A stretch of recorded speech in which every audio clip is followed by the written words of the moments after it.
The Adams County Together team is here to answer your business questions.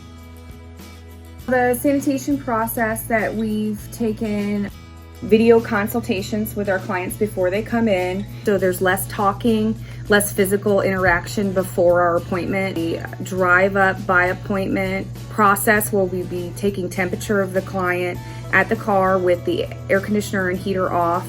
This is going to give us an accurate temperature for the client. Once they're clear to come in with their temperature, we're going to come into the lobby area. I'll open both doors for the client. That client will then proceed to the bathroom where the doors open. They can wash their hands without touching anything. Once they make it past the hand washing stage, we'll take them over to the station with a 6-foot distance.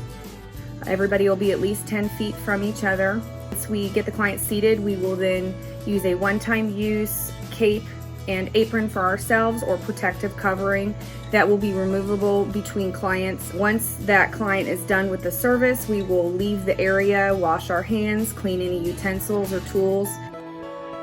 Use the Opening Up Together toolkit and checklist and post Opening Up Together signs at your entrance.